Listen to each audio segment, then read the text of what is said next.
Today we are going to continue the previous lecture.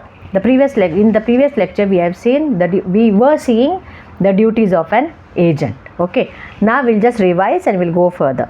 The duties of an agent are: first, to carry out the work undertaken according to the directions given by the principal. Second, to carry out the work with reasonable care, skill and diligence. Third, to render proper accounts to his principal. Fourth, to communicate with the principal in case of difficulties. Fifth, not to deal on his own account. Sixth, to pay sum received for the principal. Seventh, to protect and preserve the interest of the principal in case of death and also insolvency. Not to use information obtained. Eighth one, not to use information obtained in the course of agency against the principal. 9. Not to make secret profit from agency, and in the previous video you have seen, if he does so, then the principal can make him liable. Okay. Next is 10th, not to set up an adverse title, and the 11th is not to put himself in a position where interest and duty conflict. Now these duties, 11 duties we have seen in the previous video. Now the 12th, the last one is what? Not to delegate authority. Not to delegate authority. He has been appointed by the principal. Principal has delegated his authority to the agent. So now the agent cannot delegate the authority to somebody else because he has been appointed in trust. Delegatus non potest delegare. This is a maxim which explains this principle. Delegatus non potest delegare. A delegatee cannot further delegate. Okay. Delegatus non potest delegare. It is a well-known maxim of the law of agency. The principal chooses a particular agent because he has trust and confidence in his integrity, in his competence, isn't it? In his trustworthiness. As a general rule, therefore, an agent cannot depute another person to do what he has himself undertaken to do. Okay. But however, this is having certain exception. Means here the agent can delegate his authority. Means there are certain exceptions. Here it means he can appoint a sub-agent. Now here the principal appoints an agent. Okay. Now in certain exceptional cases, we can appoint a sub-agent.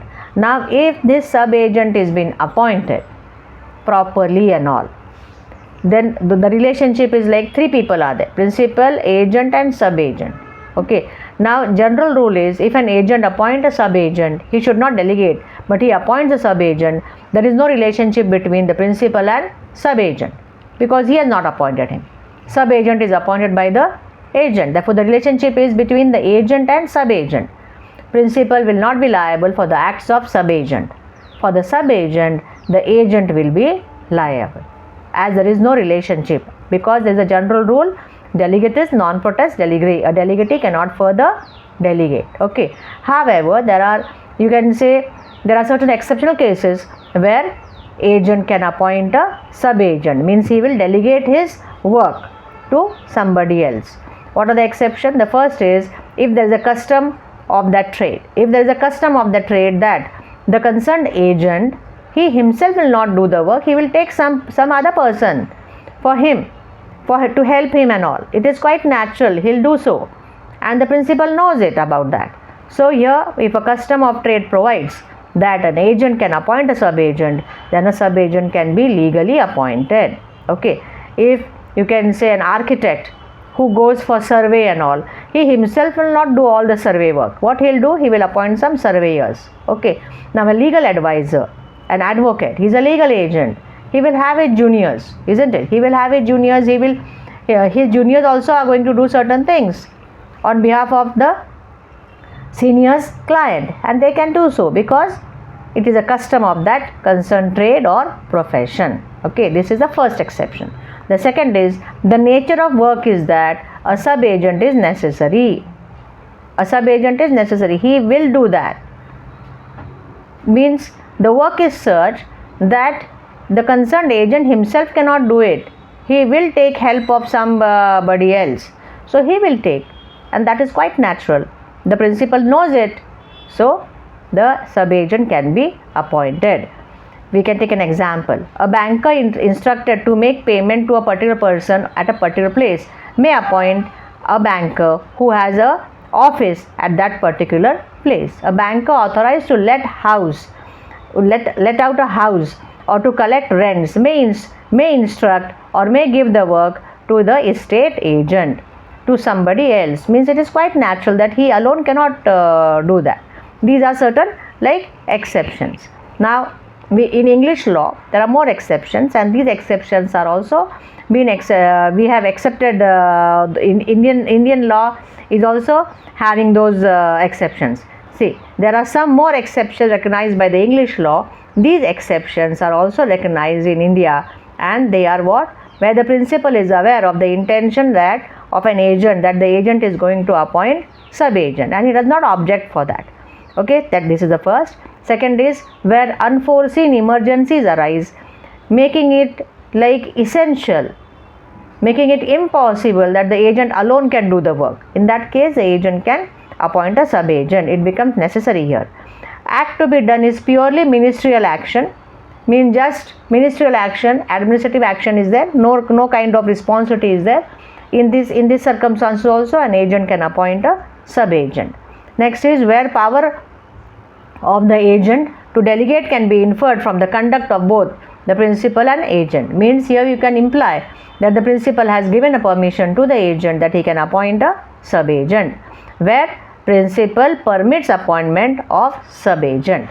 Now these are, you can say, a legal appointment. Now if a sub-agent is appointed legally in these exceptional cases, so what will happen? The principal will be liable for the Sub-Agents Act. But if it does not happen like that, means the agent appoints a sub-agent directly without these exceptions, then for the Sub-Agents Act, the principal is not liable, the agent is liable.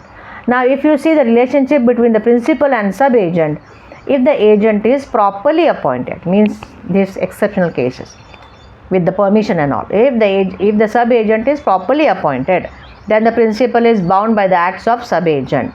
Second, agent is responsible to principal for the acts of sub-agent. Third, sub-agent responsible for his acts to the agent but not to the principal, except in fraud and all. Okay. Now if the sub-agent is not properly appointed, then the principal is not liable for the acts of sub-agent. Okay, the agent will be liable.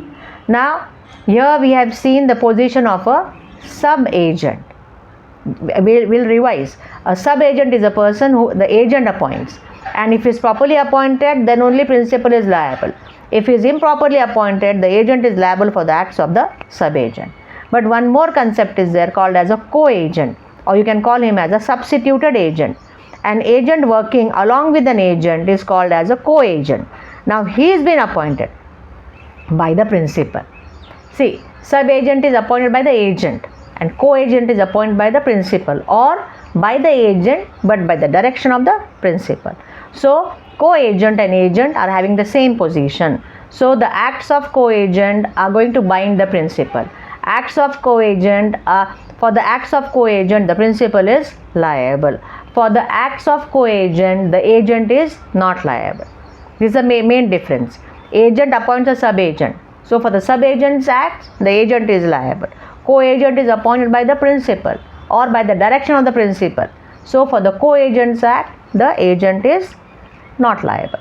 An agent working along with the agent is called as a co-agent, appointed purely by the principal, or he may be appointed by an agent at the request of the principal. In selecting a co-agent for his principal, an agent is bound to exercise the same amount of discretion as a man of ordinary prudence would exercise. Means he has to appoint a proper co-agent. See, if you see the difference between a co-agent and sub-agent, first is what? Co-agent is appointed by the principal and sub-agent is appointed by the agent. Second is there is no privy to contract between sub-agent and principal, but there is privy to contract between principal and co-agent. Okay, agent is liable for the acts of sub-agent. Agent is not liable for the acts of co-agent. So who is liable? The principal will be liable. Okay, now this is here we have completed the duties of an agent with specific discussion of co-agent and sub-agent. Okay, bye bye. See you in the next video.